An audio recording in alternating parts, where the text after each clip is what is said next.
آج ایسے بھی مائیں کیوں نہیں ہیں سماج میں جو اپنے بچوں کو اللہ کے دین کا خادم بنانے کا سپنا دیکھیں؟ آج ماؤں کا سپنا ہوتا ہے میرا بیٹا ڈاکٹر بنے، میرا بیٹا انجینئر بنے، میرا بیٹا ٹیچر بنے۔ ایسی مائیں کہاں چلی گئی جو امام بخاری کی ماں کی طرح یہ سپنا دیکھیں کاش کہ میرا بیٹا نبی کے قرآن، نبی کی حدیثوں کا حافظ بنے، قرآن کا حافظ بنے، قرآن کا عالم بنے، وہ دنیا کو قرآن کا میسج سنائے، وہ دنیا کو اسلام کا میسج سنائے، وہ ایک اچھا مسلمان بنے اور دوسروں کو اچھا بنائے۔ ایسا سپنا دیکھنے والی مائیں آج دنیا سے ختم ہو گئی میری بھائی، میرے بھاؤ۔ امام بخاری کی ماں اپنے بچے کی تربیت کر رہی ہے۔ امام بخاری بیمار ہو گئے، ایک مرتبہ امام بخاری بیمار ہو گئے اور اتنے بیمار ہو گئے کہ اس بیماری میں ان کی آنکھوں کی روشنی چلی گئی۔ امام بخاری اندھے ہو گئے، ان کی آنکھوں کی روشنی چلی گئی۔ امام بخاری کی ماں کو بڑا دکھ ہوا، اور اللہ کی نیک بندی اللہ کی بارگاہ میں رات میں تہجد پڑھتی ہے اور اللہ کی بارگاہ میں دعا کرتی ہے، اے اللہ میں نے اپنے بچے کو قرآن کا عالم بنانے کا سپنا دیکھا ہے، اے اللہ میں نے اپنے بچے کو تیرے نبی کی حدیثوں کا عالم بنانے کا سپنا دیکھا ہے، اے اللہ میرے بچے کی آنکھوں کی روشنی چلی گئی ہے، اے اللہ اب میرا بچہ قرآن کو کیسے پڑھے گا، اب یہ حدیثوں کو کیسے پڑھے گا، اے اللہ میرے بچے کی روشنی کو لوٹا دے، میرے بچے کی آنکھوں کو لوٹا دے۔ امام بخاری کی ماں راتوں کو رو رو کر کے یہ دعا کرتی ہے، اور کہتے ہیں کہ جب ماں اپنے بچے کے لیے دعا کرتی ہے، اللہ کے رسول کی حدیث ہے کہ جب والدین کی دعا، ماں باپ کی دعا بچے کے حق میں قبول ہوتی ہے، اللہ تعالیٰ ماں باپ کی دعا کو کبھی لوٹاتا نہیں ہے۔ اگر ماں کے منہ سے نکل گیا بیٹے کے لیے کوئی دعا نکل گئی تو اللہ ضرور اس دعا کو پورا کرتا ہے۔ اسی لیے ماؤں کو کبھی بچوں کو بد دعا نہیں کرنا چاہیے، ہمیشہ بچوں کے لیے اچھی دعا کرنی چاہیے۔ امام بخاری کی ماں نے اتنی دعا کی، اتنا روتی رہی اللہ کی بارگاہ میں کہ رات میں جب وہ سو جاتی ہیں تو ان کے سپنے میں، ان کے خواب میں حضرت ابراہیم علیہ السلام آتے ہیں، اور ابراہیم علیہ السلام آ کر کے کہتے ہیں، اے امام بخاری کی ماں تو اتنا روئی ہے اور تو نے اللہ سے اتنی دعا کی ہے کہ رد اللہ علی ابن کے بصرہ، اللہ تعالیٰ نے تیرے بچے کے آنکھوں کی روشنی کو لوٹا دیا ہے، جا کر کے تو دیکھ لے تیرے بچے کی آنکھیں صحیح ہو چکی ہیں، تیرا بچہ دوبارہ دیکھنے لگا ہے۔ امام بخاری کی ماں کی نیند کھلی اور جا کر کے جب انہوں نے دیکھا تو ان کے بچے کی آنکھوں کی روشنی آ چکی تھی، ان کا بچہ بالکل ٹھیک ہو چکا تھا۔ تو یہ ہوتی ہے میرے پیارے بھائیوں ایک دیندار ماں کہاں سے آئے گی؟ آج آپ کے گھر میں دین کہاں سے آئے گا؟ میری مائیں اور بہنیں جو یہاں آئی ہیں برا نہ مانے، آج جب آپ اپنے بچے کے لیے دلہن دیکھنے جاتی ہیں اور آپ اپنے گھر کے لیے جب بہو دیکھنے جاتی ہیں تو ایمانداری سے بتائیے گا کہ آپ سامنے والے کے اندر کیا چیز دیکھتے ہیں۔ اللہ تعالیٰ نے کسی کو بہت گورا بنایا ہے، کسی کو سانولا بنایا ہے، کسی کو کچھ کالا بنایا ہے، کوئی ہائٹ میں لمبا ہے، کسی کی ہائٹ کچھ کم ہے، کسی کی خوبصورتی میں کچھ کمی ہے۔ ظاہر ہے کوئی انسان خود سے تو پیدا نہیں ہوا ہے، اس کے اختیار میں تو نہیں ہے۔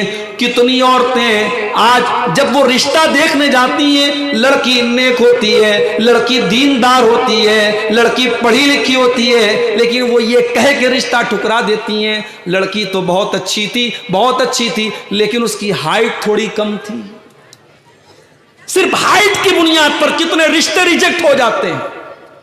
لڑکی بہت اچھی تھی، رشتہ بہت اچھا تھا، لیکن لڑکی کے باپ کا مکان اچھا نہیں لگ رہا تھا، گھر اچھا نہیں لگ رہا تھا۔ لڑکی بہت اچھی ہے لیکن اس کے ماتھے پر، اس کے گال پر ایک بڑا سا تل ہے جو اچھا نہیں لگ رہا ہے۔ وہ میری پیاری ماں بہنوں، انسان اپنے اختیار سے تو نہیں پیدا ہوا ہے۔ اگر اس کے اندر تھوڑی بہت کوئی کمی ہے اور اس کا اخلاق اچھا ہے، اس کے اندر دینداری ہے، وہ پڑھی لکھی ہے، تو اس رشتے کو ریجیکٹ کرنے کی کیا وجہ ہے؟